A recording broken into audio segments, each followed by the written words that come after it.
Bonjour. Aujourd'hui, je voudrais à nouveau lire des extraits d'un livre de Krishnamurti, Jiddu Krishnamurti. Euh, c'est ce très très beau livre, La Révolution du silence, paru en 1970, qu'on trouve toujours parce que c'est un classique et que je crois qu'il parle à beaucoup beaucoup de gens. Voilà. Ceux qui me suivent un peu sur cette chaîne savent ou se doutent combien Krishnamurti a d'importance à mes yeux, pas la personne, parce que c'est un personnage romanesque, mais ses propos, sa façon d'emmener les choses. La méditation n'est pas une évasion, ce n'est pas une activité qui vous isole et vous enferme en vous-même, c'est plutôt une compréhension du monde et de ses évolutions. Le monde a peu à offrir en dehors d'aliments, de vêtements, d'abris et de plaisirs doublés de chagrin. La méditation consiste à vaguer en dehors du monde. Il faut être totalement en dehors du monde, alors il a un sens, et la beauté des cieux et de la terre est toujours présente. Alors l'amour n'est pas plaisir, mais le départ d'une action qui ne provient ni d'une tension d'esprit, ni d'une contradiction, ni de la vanité du pouvoir. J'ai oublié de préciser que cette édition-là est au livre de poche.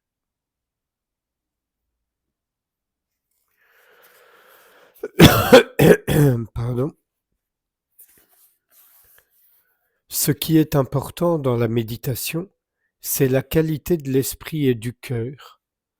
Ce n'est pas ce à quoi on est parvenu, ni ce que l'on dit avoir atteint, mais plutôt la qualité d'un esprit innocent et vulnérable. Au-delà de la négation, existe un état positif.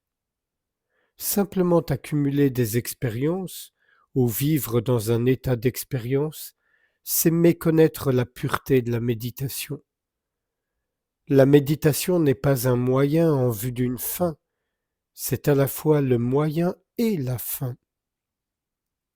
L'esprit ne peut jamais être rendu innocent par l'expérience. C'est la négation de l'expérience qui engendre l'état positif d'innocence, état que la pensée ne peut pas cultiver. La pensée n'est jamais innocente. La méditation met fin à la pensée, mais non par l'action de celui qui médite, car celui qui médite n'est autre que la méditation. Ne pas méditer, c'est être comme un aveugle dans un monde de grande beauté, de lumière, de couleur.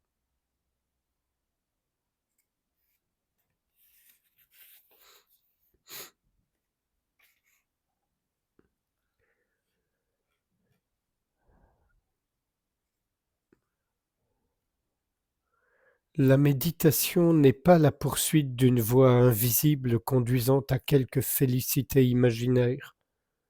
L'esprit méditatif voit, observe, écoute sans le mot, sans commentaire, sans opinion, attentif au mouvement de la vie dans tous ses rapports, tout au long de la journée.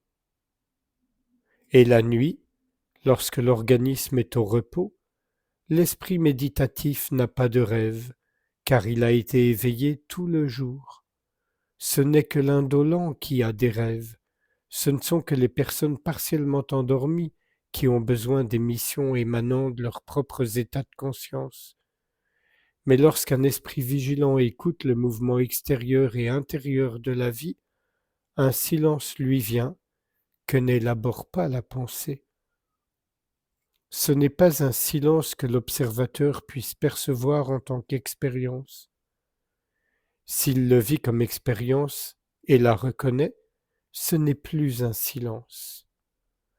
Le silence de l'esprit méditatif n'est pas inclus dans les limites de la recognition, car il n'a pas de frontières. Il n'y a que ce silence dans lequel l'espace de la division n'existe plus. Et un tout dernier extrait. La méditation est le déploiement du neuf. Le neuf est au-delà et au-dessus du passé répétitif, et la méditation met une fin à cette répétition. La mort que provoque la méditation est l'immortalité du neuf. Le neuf n'est pas dans le champ de la pensée, et la méditation est le silence de la pensée. La méditation n'est pas un accomplissement, ce n'est pas non plus la capture d'une vision ou l'ardeur d'une sensation. C'est comme un fleuve qu'on ne peut apprivoiser, rapide et débordant ses rives. C'est la musique qui n'a pas de son. On ne peut pas la domestiquer et s'en servir. C'est le silence en lequel l'observateur n'est plus là dès le début.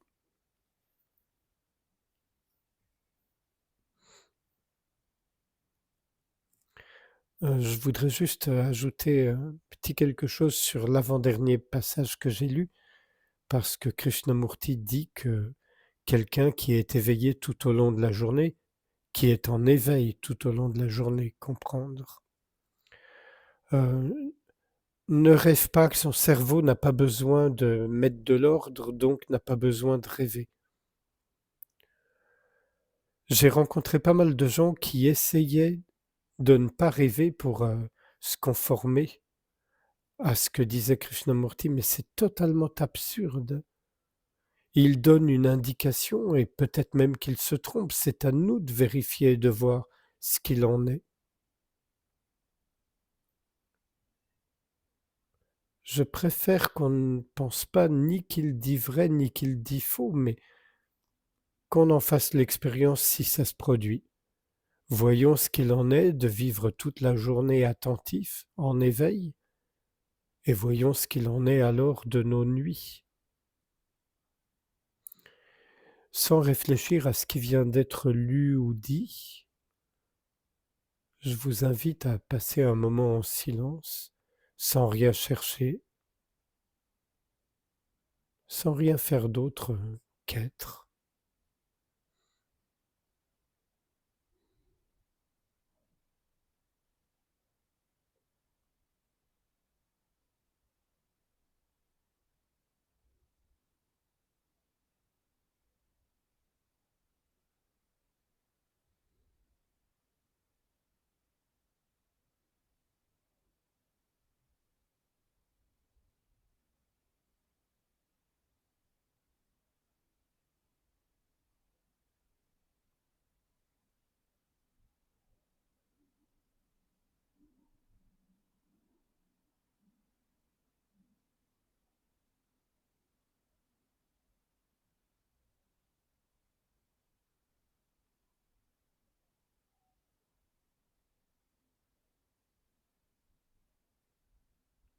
Je vous remercie.